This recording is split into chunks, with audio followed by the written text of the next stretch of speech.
नाजरीन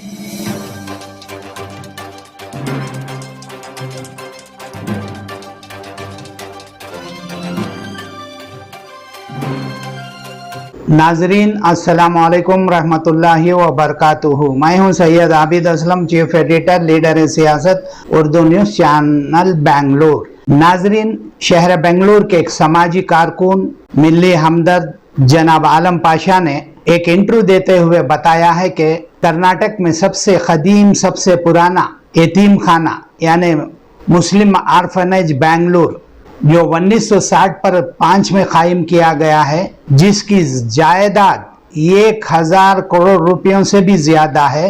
इस ताल्लुक से आलम पाशा ने बताया कि यहाँ इस कमेटी के इदारे वालों ने इस इदारे की देखभाल कर रहे हैं। इस यतीम खाने में लड़कियों के लिए एक अलग कमरों का इंतज़ाम किया गया है, लड़कों के लिए भी अलग इंतज़ाम किया गया है, बेहतरीन इंतजाम किया गया है। यहाँ पहली जमात से लेकर 10वीं जमात तक लड़कियों के अलग स्कूल्स हैं, हाई स्कूल्स हैं। इसी तरह लड़कों के लिए भी पहली जमात से 10वीं जमात तक अलग कमरे, अलग स्कूल बनाए गए हैं। यहाँ क़ियाम और ताम का भी बहुत बेहतरीन इंतज़ाम है। इस ताल्लुक से जनाब आलम पाशा ने इस इदारे के ताल्लुक से इस इदारे की किस तरह तरक्की होना चाहिए, किस तरह इसका इम्प्रूवमेंट होना चाहिए, किस तरह इसका डेवलपमेंट होना चाहिए, इस ताल्लुक से उनकी एक फ़िक्रमंदी को उन्होंने अपने ख़यालात, अपने जज्बात और अपने एहसासात को इस वीडियो के ज़रिए पेश किया है। चलिए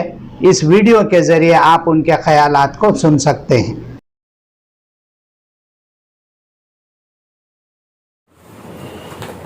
बेंगलुरु मुस्लिम आर्फनेज यतीम खाने के नाम से जब शुरुआत के पहले बोलता हूँ मैं, फेरोज अब्दुल्ला की मस्जिद ग्राउंड और इरफान रजा की मस्जिद नूर तक बेंगलुरु कर्नाटक वालों को मालूम है। सर ये क्या है मस्जिद है, इन इरफान रजाक बनी सर। ये ग्राउंड किसका? फेरोज अब्दुल्ला का। ये नाम से यतीम खाने का जानती कर्नाटक वाले। तो ये गलत है। ये यानी 1960 पर 5 में यतीम खाना बना। वो यतीम खाना अंडर वक्त में आता है, उसका जीवो है, उसके कई प्रॉपर्टीज है। तिम्या रोड से डिक्कनसन रोड के कई प्रॉपर्टी है, तकरीबन वो भी 1000-1500 करोड़ का प्रॉपर्टी है मुसलमानों को। क्योंकि अल्लाह चाहा तो नेक्स्ट अगले रमजान में मुसलमानों को जक़ात फितरा ना लें, लोग लेने वाले नहीं रहना, इतना माल है इसमें। तो ये मस्जिद पहले मैं क्लैरिफाई कर रहा हूँ, ना रिजवान इरफान रजाक की है, ना फेरोज अब्दुल्ला का ग्राउंड है। ये चीज वक्त की है। और वक्त में जब इलेक्शन का सेलेक्ट हो गए, पहला सिलेक्शन 2014 में हुए थे, नवंबर 2014 में चार्ज लिए। ये चार्ज को 21 नंबर से आना, 21 में 3 औरत आना और बैलेंस 18 जो भी हो मेंबर्स, मेल मेंबर्स आना, जो एग्जीक्यूटिव कमेटी बनी। ये 2018-19 में खत्म हुआ। 2018-19 में इसका पूरा वैलिडिटी गई। 2 बार इलेक्शन आने के बाद ये इसका टाइम गया, 3 साल प्लस 3 साल बढ़ा को। उसके बाद अडहॉक कमेटी करके बनाती, वो अडहॉक कमेटी भी नहीं बनाई। और 2019 से जो मस्जिद के इख्तियार ले लोगों जो काम करे, सिविल काम और जो भी डेकोरेशन का काम, मैंने प्रेस्टीज इरफान रजा, उन्होंने नॉमिनेशन पेपर फाइल करे इलेक्शन ऑफिसर के सामने। तब उनका K2K कंपनी उनके नाम से पूरा डेवलपमेंट करे। मेंबर एग्जीक्यूटिव मेंबर है, चला रही सो यूज करके इलेक्शन ऑफिसर रिजेक्ट करे, उसे क्या पीनलाइज डाले, क्या नहीं रिजेक्ट करे, बोल के तुम्हें एग्जीक्यूटिव मेंबर ही, तुम्हें आपको डिफैक्टो चेयरमैन ही, और तुम्हें कॉन्ट्रैक्ट लिए हैं इसको। कौन सा? ये दारुसलाम बनने का कॉन्ट्रैक्ट कई करोड़ रुपए का, 12 करोड़ रुपए का कॉन्ट्रैक्ट लिए। पहला स्कैम जो शुरू हुआ वहां से, ये 12 करोड़ रुपए में 8 करोड़ रुपए इरफान बोले मैं देता हूँ, उधार देता हूँ। वक्फ बोर्ड वाले भी इनको लेटर लिखती, उधार दियो 8 करोड़ रुपए, 4 करोड़ रुपए यानी इसका पैसा यतीम खाने का। यानी यतीम खाने में इतनी कमाई है, इतना पैसा है, इतनी दौलत है, इतना जमा हुआ है, इसके बावजूद इरफान रजाक को इन्वॉल्व करने के लिए पैसा पूछे, इन्हों मान लिए, इन्हों देता हूं करके अग्री कर लिया 2018 में। उसके बाद वक्फ बोर्ड कंसेंट दिया, इनको कॉन्ट्रैक्ट भी दिया। मगर वक्फ बोर्ड के सीईओ भाई, वक्फ बोर्ड के जो मोहतरम चेयरमैन है, सीईओ हैं, उस टाइम के इतने इंटेलिजेंट है जो एग्जीक्यूटिव कमेटी के चेयरमैन है और इन एग्जीक्यूटिव कमेटी पूरी चलाते हैं। इन K2K इंफ्रास्ट्रक्चर कंपनी के नाम से जो प्रोजेक्ट लेके काम करे और इनका सेपरेट अकाउंट दारुसलाम कुछ अकाउंट सेपरेट अकाउंट बने, बैंक का account Darussalam PDC bank account, उसमें पूरा पैसा ट्रांसफर कर लिए। ये कर्नाटक वक्फ बोर्ड एक्ट में भी नहीं है और बैला ऑफ यतीम खाने में भी नहीं है। पूरे चीज़ें पूरे वो उल्टे करके ये लोग क्या करें अपना बनाए और ये 8 करोड़ रुपए देने से बाद मना करे। जो पैसा जो पूरा अपना यतीम खाने से पंप करे, जो कॉन्ट्रैक्ट की वैल्यू थी उससे 1 करोड़ रुपए ज्यादा दिए। ये देखो उन्होंने काम करे और वो काम को ना आर्किटेक्ट भी कोई एक असलम कोई कनिंगम रोड के उनके आर्किटेक्ट, इनूज चेयरमैन, इनूज अपना कॉन्ट्रैक्टर K2K जो कंपनी के नाम से काम करे।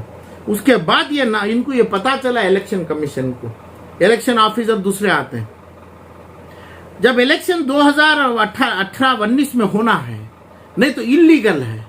इसके बाद जो भी काम करना है कानून से, आज 22 है, 21 को भी 22 को तकरीबन 2.5 साल पूरे हो गए। उसके पहले से भी एक्सटेंशन में आ रही हूँ। जब ये इरफान का जब लिए नहीं नॉमिनेशन, जब अपना पेपर फाइल करने नहीं दिए, तब इन्हों क्या करे इलेक्शन चलाना को अपना ग्रुप जमाए, वक्फ बोर्ड के ऑफिसर्स को, वक्फ बोर्ड के CEO, वक्फ बोर्ड के चेयरमैन और माइनॉरिटी कमीशन को भी, ये तमाम को रखो, इलेक्शन रखने नहीं दिए इन्हों। तो तकरीबन ये रियल एस्टेट एक यतीम खाना, नामी यतीम खाना, यतीम खाने की एक स्कूल है, 12th स्टैंडर्ड तक उर्दू स्कूल है और सरकार गाइड 8 देने की 25 साल से 8 देने की तमन्ना में है। वो जो 8 मिलना तो ये तो बड़ी बात नहीं, पूरी इंडिया के लोग तड़पेंगे 8 लेने। इनको क्या जरूरी था 8 नहीं लिए, 8 को मना करे, 8 को कैंसिल करे।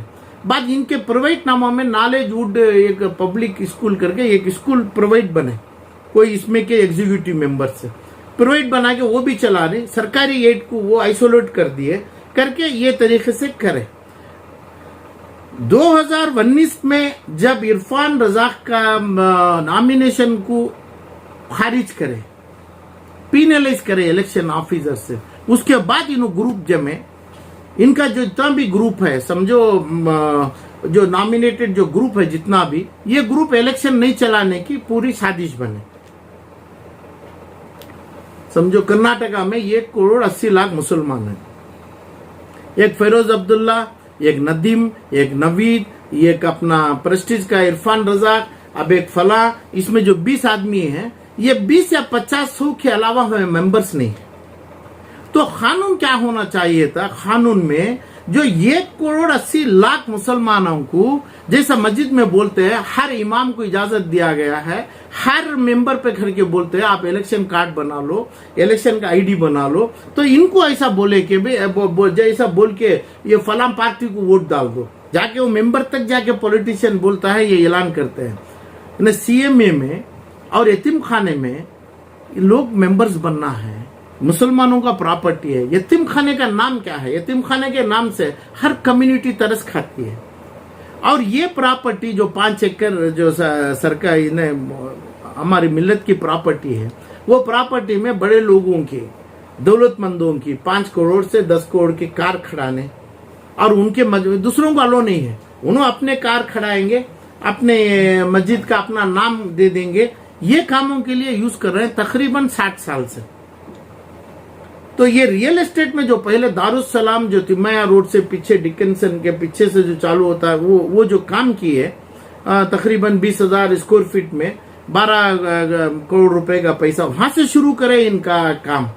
तो ये कैसे, कौन से कानून में लागू है? वक्फ बोर्ड के चेयरमैन कौन है पता नहीं है, आज कौन है पता नहीं है, क्योंकि मुझे वो मतलब ही नहीं है वक्फ बोर्ड में कौन है। माइनॉरिटी कमीशन की ये जवाबदारी होती है इलेक्शन चलाना, वक्फ बोर्ड के चेयरमैन की ये जवाबदारी होती है प्योरली चेयरमैन और CEO, नहीं तो इन्हों ऑफेंस करते हैं, इनकी जेल के सलाखों में जाएंगे उन्होंने। तो जो मेंबर कॉन्ट्रैक्ट लेता है, जो मेंबर पूरा कब्जा करके उसके ऊपर पूरा पैसा लेके एग्जीक्यूट किया है, कौन सा बैला वक्फ बोर्ड का, कौन सा बैला में है कि भाई इनको ही कॉन्ट्रैक्ट देना? तो ये लोग इसमें जमा हुए हैं कि भाई सिर्फ काम कंस्ट्रक्शन करने, काम करने। आप समझो ये जैसा अलमीन का 1.5 से 2,000 करोड़ का घोटाला है, अमानत बैंक का 1,300 करोड़ रुपए लोगों में छोड़ के बैठे हैं, ये 1.5 से 2,000 करोड़ का है। यतीम खाना है, उर्दू स्कूल है। अब ये दोनों चीजों को ये लोग क्या करेंगे, ये इसको यतीम कर देंगे। यतीम करके इसकी साजिश चल रही है, अंदर साजिश ये चल रही है कि भाई इसको बिल्डिंग बड़े इमारत बनाएंगे। इमारत वक्फ बोर्ड के कर्नाटका के जो भी 2 से 5 लाख करोड़ की प्रॉपर्टी है, एकदम किराया ठीक ठाक चलते रहता है। किराया 10 रुपया या 100 रुपये किराया, तो 50,000 रुपया अपना रुश्वत लेंगे, है ना। रुश्वत हराम का पैसा, जो बोलते हैं ना गलत गोश्त खाने का, गलत गोश्त का पैसा लेते हैं, उन्होंने गलत जानवर का पैसा खाते हैं। तो 100 रुपये किराया का तो 5 लाख रुपए लेते हैं, वो चाहे विंडसर मैनर होटल से हो, अलमीन से हो, सिद्धिया रोड की प्रॉपर्टियों से हो, यतीम खाने से हो, समझ गए, अलमीन कॉलेजेस हो, अलमीन के हॉस्पिटल से हो, ये तबका बना लिए। ये जो चीज सिर्फ पेपर ट्रांजैक्शन, दूसरा जो भी ट्रांजैक्शन होता है कैश में होता है। जब अब ये लोग जब इनको खारिज करे इलेक्शन में आने की, ये लोग इलेक्शन कैसे रोके, है ना। इसकी जिम्मेदार कर्नाटक के जो अभी शाफी सादी हैं, जनाब शाफी सादी, उन्होंने बहुत बड़े अरब के आदमी, अरब से आए हैं, उन्होंने उनके कौम उधर से, कैसे इन्होंने ये चीजों को देखते हुए अब हमारे माइनॉरिटी कमीशन के जो चेयरमैन है मोहतरम रेस्पेक्टेड अजीम साहब, इनको क्यों ये मुसलमानों के ऊपर इतनी बुराजगी है। कर्नाटक के मुसलमान आवाम को खत्म करने का, आवाम को जिंदे दफनाने की क्यों शर्त बना के बैठे हैं। इन्होंने शर्त की है कि अब मुसलमान दफन होना है। वजह क्या है इसका, क्योंकि इनकी थोड़ी भी कानून में, इनकी थोड़ी भी कोशिश में, हमें कितनी कोशिश कर रहे हैं, इनकी थोड़ी ये हमारे बाल होती कोशिश काफी है सरकार से कि भाई ये लोगों को, शाफी सादी साहब को और ये सीईओ को और ये तमाम इलेक्शन कमेटी को, इलेक्शन ऑफिसर को और वक्फ और हज कमेटी में